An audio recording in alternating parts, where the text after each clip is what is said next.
Hi friends, ಹೇಗಿದ್ದೀರಾ? ಎಲ್ಲರಿಗೂ Prisha and moms world ಚಾನಲಿಗೆ ಸ್ವಾಗತ. ಹಾಗೆ ನಾನಿವತ್ತು ನಿಮ್ಮ ಜೊತೆ ಇವತ್ತಿನ ಸಿಂಪಲ್ ಬ್ಲಾಗ್ ಅಂದರೆ ಮಾರ್ನಿಂಗ್ ಟು ಈವ್ನಿಂಗ್ ಏನೆಲ್ಲ ಮಾಡಿದ್ವಿ ಅನ್ನೋದನ್ನು ಸಿಂಪಲ್ಲಾಗಿ ನಿಮ್ಮ ಜೊತೆ ಶೇರ್ ಮಾಡ್ತೀನಿ. ಹಾಗೆ ಇದು ನಮ್ಮ ಊರಿನ ನವಿಲು ಅಂತಲೇ ಹೇಳ್ಬೋದು. ನನ್ನ ಹಸ್ಬೆಂಡ್ನ ಫ್ರೆಂಡ್ ಮನೆ ಹತ್ತಿರ ಬಂದಿತ್ತಂತೆ. ಹಾಗೆ ಒಂದು ಒಳ್ಳೆ ಕ್ಯಾಪ್ಚರ್ ಇದು, ಹಾಗಾಗಿ ಅದನ್ನ ನಿಮ್ಮ ಜೊತೆ ಶೇರ್ ಮಾಡ್ತಾ ಇದ್ದೀನಿ.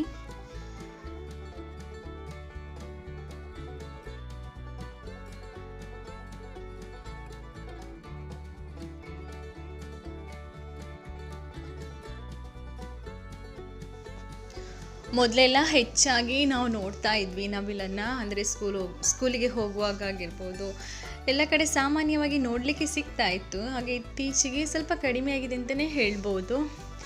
ನವಿಲೆಲ್ಲ ನೋಡಲಿಕ್ಕೆ ಸಿಗೋದು ತುಂಬ ಕಡಿಮೆ ಆಗಿದೆ. ಇದಂತೂ ತುಂಬಾ ಸುಂದರವಾಗಿದೆ ನೋಡಿ. ಗರಿಯನ್ನು ಪೂರ್ತಿಯಾಗಿ ಬಿಡಿಸಿ ಸುಂದರವಾಗಿ ಕಾಣ್ತಾ ಉಂಟಲ್ಲ. ನಮ್ಮ ನ್ಯಾಷನಲ್ ಬರ್ಡ್. ವಾವ್, ಸೂಪರ್ ಅಲ್ವಾ?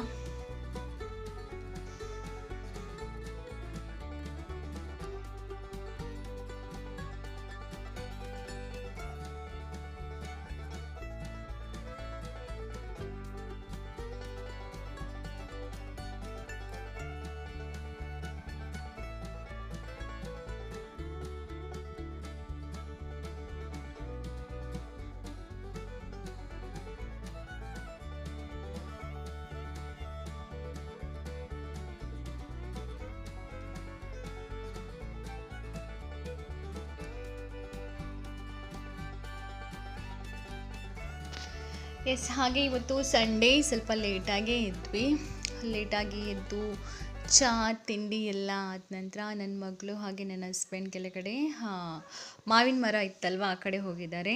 ಹಾಗೆ ನಾನಿಲ್ಲಿ ಸ್ವಲ್ಪ ಆಯಿಲ್ ಬಿಸಿ ಮಾಡ್ತಾ ಇದ್ದೀನಿ ನನ್ನ ಕೂದಲಿಗೆ ಅಪ್ಲೈ ಮಾಡಲಿಕ್ಕೆ. ನಾನು ಕೆಲವೊಂದು ಸರಿ ನಾರ್ಮಲ್ ಆಯಿಲ್ ಅಂದರೆ ಹಾಗೆ ಯೂಸ್ ಮಾಡ್ತೀನಿ, ಬಿಸಿ ಮಾಡದೇನೆ, ಕೊಕೊನೆಟ್ ಆಯಿಲ್.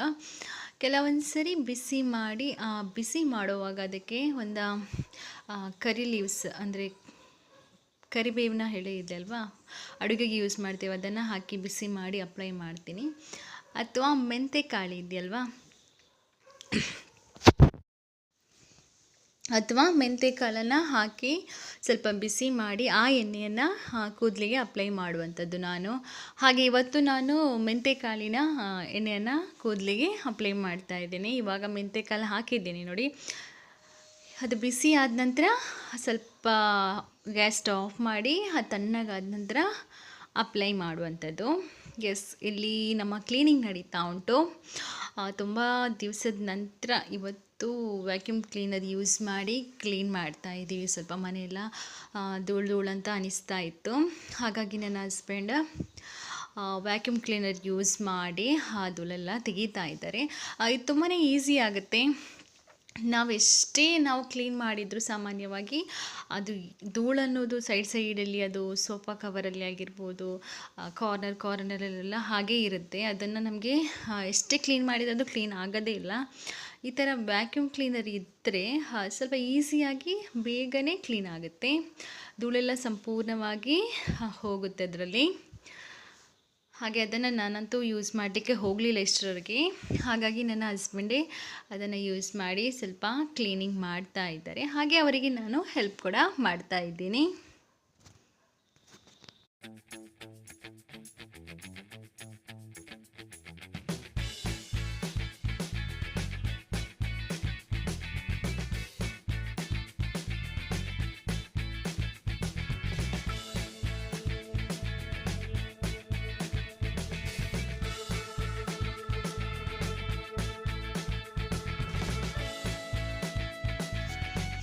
ಹಾಗೆ ಇದು ಕ್ಲೀನ್ ಮಾಡುವಾಗ ಸೌಂಡಂತೂ ಭಯಂಕರವಾಗಿದೆ.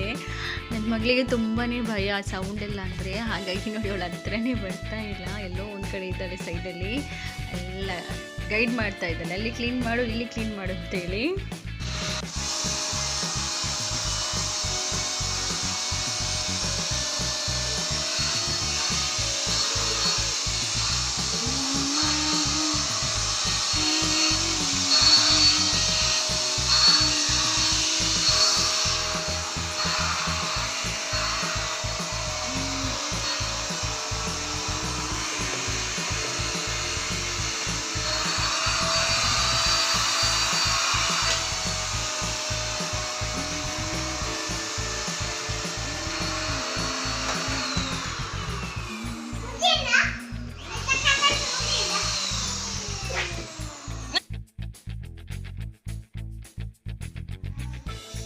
ಎಸ್, ಇವಾಗ ನನ್ನ ಮಗಳ ಕೆಲಸ ಸ್ಟಾರ್ಟ್ ಆಯಿತು ನೋಡಿ.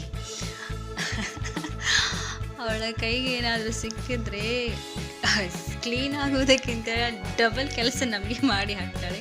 ಇವಾಗ ಅವ್ರು ಕ್ಲೀನ್ ಮಾಡಿದಾಗ ಇವಳಿಗೆ ಕಸವನ್ನು ಆಚೆ ಈಚೆ ಮಾಡ್ತಾ ಇದ್ದಾಳೆ. ಅದು ಕೊಡೋದಿದ್ರೆ ಅಷ್ಟೇ ಗಲಾಟೆ ಕೂಡ ಮಾಡ್ತಾಳೆ. ಅದಕ್ಕೆ ಕೊಟ್ಟು ಬಿಡ್ತೀವಿ ಸ್ವಲ್ಪ ಹೊತ್ತು ಆಟ ಆಡಲಿ ಅಂತೇಳಿ.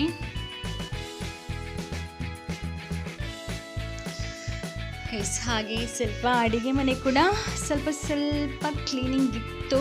ಅಂದರೆ ಇವಾಗ ಕೆಲಸಕ್ಕೆ ಹೋಗೋದ್ರಿಂದ ಎವ್ರಿ ಡೇ ಕ್ಲೀನ್ ಮಾಡಲಿಕ್ಕೆ ಸಾಧ್ಯ ಆಗೋದಿಲ್ಲ. ಸಂಡೇ ಸ್ವಲ್ಪ ಕ್ಲೀನಿಂಗ್ ಮಾಡ್ತೀನಿ. ಕ್ಲೀನಾಗಿ ಇರುತ್ತೆ ನಾರ್ಮಲಿ, ಆದರೆ ಸ್ವಲ್ಪ ಗ್ಯಾಸ್ ಸ್ಟವಲ್ಲೆಲ್ಲ ಜಾಸ್ತಿ ಅದು ಅಡುಗೆ ಮಾಡುವಾಗ ನಾರ್ಮಲಿ ಇರುತ್ತಲ್ವ, ಹಾಗಾಗಿ ಅದನ್ನೆಲ್ಲ ಸ್ವಲ್ಪ ಕ್ಲೀನ್ ಮಾಡಿ. ಇವಾಗ ನನ್ನ ಹಸ್ಬೆಂಡೆಲ್ಲ ಮೇಲೆ ಟೆರೆಸ್ಸಿಗೆ ಹೋಗಿದ್ದರು, ಹಾಗಾಗಿ ನಾನು ಕೂಡ ಹೋಗಿ ಬರೋಣ ಅಂತೇಳಿ ಹೊರಟೆ. ಆವಾಗ ಬರಬೇಡ ಅಂತ ಹೇಳಿದ್ರಲ್ಲಿ, ಅಂದರೆ ಫುಲ್ ಪಾಮಜಿ ಹಿಡ್ದಿದೆ, ಫುಲ್ ಜಾರಿ ಬಿದ್ದರೆ ಕಷ್ಟ, ಮತ್ತು ಬರಬೇಡ ಅಂತ ಹೇಳಿದರು. ಆಲ್ರೆಡಿ ನನ್ನ ಮಗಳು ಹೋಗಿ ಜಾರಿ ಬಿದ್ದಾಗಿದೆ, ಏನಾಗಲಿಲ್ಲ ಪುಣ್ಯಕ್ಕೆ. ಹಾಗಾಗಿ ಸೀದಾ ನಾನು ಕೆಳಗಡೆ ಬಂದೆ. ಹಾಗೆ ಇಲ್ಲಿ ಕೆಳಗಡೆ ಸ್ವಲ್ಪ ಕ್ಲೀನಿಂಗ್, ಅಂದರೆ ಹೊರನೆಲ್ಲ ಒರೆಸ್ಲಿಕ್ಕಿತ್ತಲ್ವ, ಅದೆಲ್ಲ ಮಾಡಿ ಆಯಿತು ನಂದು ಕೆಳಗಡೆ. ಇವಾಗ ನೋಡಿ ಎಷ್ಟು ಕ್ಲೀನ್ ಆಗಿ ಕಾಣ್ತಾ ಉಂಟಲ್ವಾ.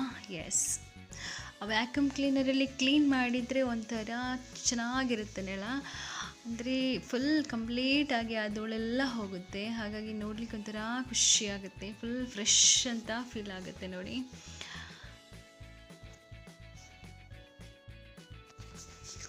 ಎಸ್, ಹಾಗೆ ಇವತ್ತು ಮಧ್ಯಾಹ್ನಕ್ಕೆ ಸಿಂಪಲ್ಲಾಗಿ ಚಟ್ನಿ ಮಾಡ್ತಾಯಿದ್ದೀವಿ. ಚಟ್ನಿ ಮತ್ತು ಗಂಜಿ.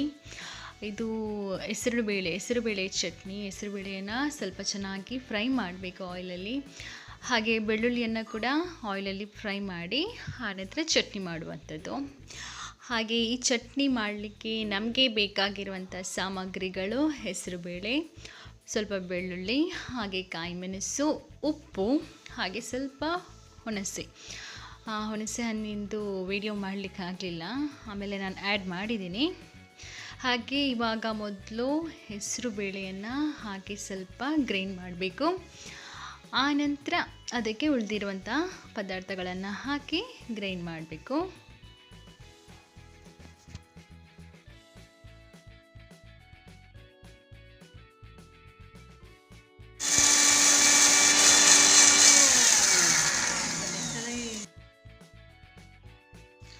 ಎಸ್, ಹಾಗೆ ತೆಂಗಿನ ತುರಿ ಕೂಡ ಬೇಕು ಸ್ವಲ್ಪ.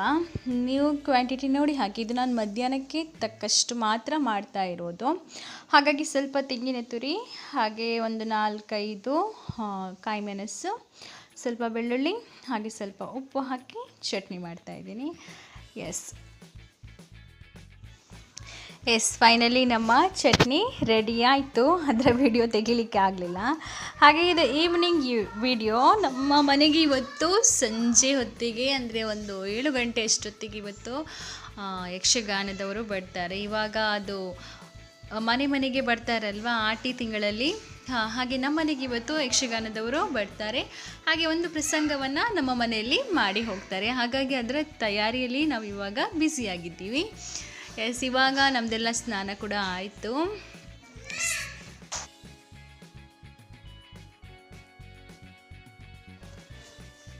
ಸ್ನಾನ ಎಲ್ಲ ಆದ ನಂತರ ಇವಾಗ ನಮ್ಮ ಮನೆಯ ದೇವರ ಪೂಜೆಯನ್ನು ಮಾವ ಮಾಡ್ತಾ ಇದ್ದಾರೆ. ಹಾಗೆ ದೇವರ ಪೂಜೆ ಎಲ್ಲ ಆದ ನಂತರ ಇವಾಗ ಯಕ್ಷಗಾನದವರು ಬರುವಾಗ ಅವರಿಗೆ ಕೆಲವು ಸಾಮಗ್ರಿಗಳನ್ನೆಲ್ಲ ನಾವು ರೆಡಿ ಮಾಡಿಡಬೇಕು. ಅಂದರೆ ಬೆಳ್ತಿಗೆ ಅಕ್ಕಿ ಆಗಿರ್ಬೋದು, ಹಾಗೆ ಬಾಳೆ ಎಲೆ, ಹಾಗೆ ತೆಂಗಿನಕಾಯಿ, ಹೂವು, ಹಾಗೆ ಕರ್ಪೂರ, ಆರತಿಗೆ ಬೇಕಾಗಿರುವಂಥದ್ದು ಎಣ್ಣೆ ಆಗಿರ್ಬೋದು, ಬತ್ತಿ, ಈ ಥರ ಎಲ್ಲ ನಾವು ರೆಡಿ ಮಾಡಿಡಬೇಕು. ಹಾಗೆ ಬಂದವರಿಗೋಸ್ಕರ ಒಂದು ಏನಾದರೂ ಕುಡಿಲಿಕ್ಕೆ ಕೊಡಬೇಕಲ್ಲ, ಹಾಗಾಗಿ ನಾನು ಮಾಲ್ಟ್ ರೆಡಿ ಮಾಡಿಟ್ಟಿದ್ದೀನಿ ಆಲ್ರೆಡಿ. ಬಂದವರಿಗೆ ಏನಾದರೂ ಒಂದು ಕುಡಿಲಿಕ್ಕೆ ಕೊಡಬೇಕಾಗುತ್ತಲ್ವ, ಅದು ನಮ್ಮ ಸಂಸ್ಕಾರ. ಹಾಗಾಗಿ ಆಲ್ರೆಡಿ ಅದು ರೆಡಿ ಮಾಡಿಟ್ಟಿದ್ದೀನಿ. ಹಾಗೆ ಇವಾಗ ಮಾವ ಪೂಜೆಗೆ ಏನೆಲ್ಲ ಬೇಕು ಅದನ್ನು ತಯಾರಿ ಮಾಡ್ತಾ ಇದ್ದಾರೆ. ಹಾಗೆ ನೋಡಿಲಿ,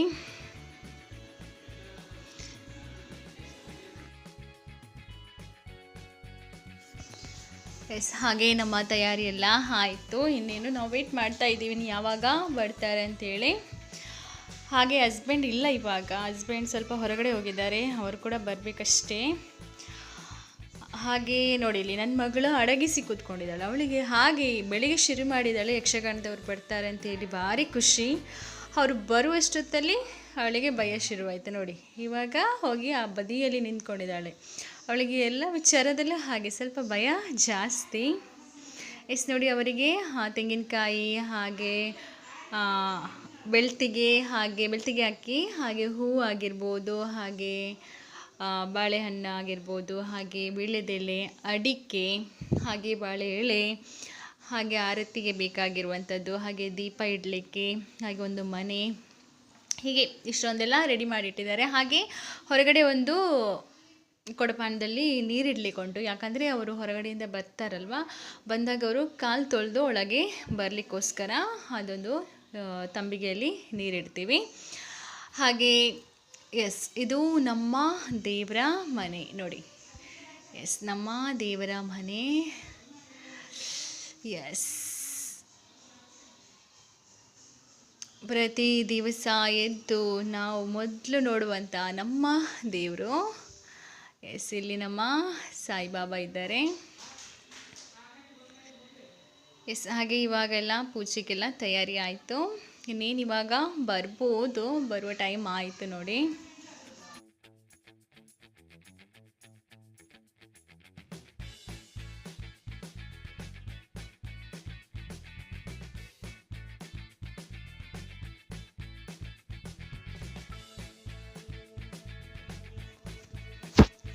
ಎಸ್, ಇಲ್ಲಿ ನೋಡಿ, ಇದು 99ನಲ್ಲಿ ತಗೊಂಡಿರುವಂಥದ್ದು. ಆವಾಗ 99 ರುಪೀಸಿಗೆ ಸಿಗ್ತಾ ಇತ್ತು ನೋಡಿ. ಇದು ಫ್ಲವರ್ ವಾಸ್, ಹಾಗೆ ಫ್ಲವರ್.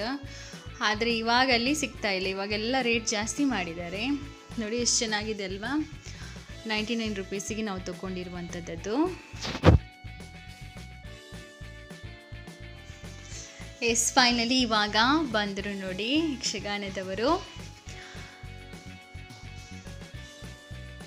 ಅವರು ಬರೋಷ್ಟೊತ್ತಿಗೆ ಜೋರು ಮಳೆ ಕೂಡ ಇತ್ತು ಪಾಪ. ಅವರಿಗೆ ಬರಲಿಕ್ಕೂ ಕೂಡ ಕಷ್ಟ ಅಲ್ವಾ? ಆ ವೇಷ ಎಲ್ಲ ಹಾಕ್ಕೊಂಡು ಬರೋದಂದರೆ ಸ್ವಲ್ಪ ಕಷ್ಟನೇ ಅವರಿಗೆ, ಮಳೆ ಎಲ್ಲ ಬಂದರೆ ನೋಡಿ. ಇವಾಗ ಬಂದರು, ಇನ್ನೇನು ಯಕ್ಷಗಾನ ಪ್ರಸಂಗವನ್ನು ಶುರು ಮಾಡ್ತಾರೆ. ಹಾಗೆ ನನ್ನ ವಿಡಿಯೋವನ್ನು ನಾನು ಇಲ್ಲಿಗೆ ಎಂಡ್ ಮಾಡ್ತಾ ಇದ್ದೀನಿ.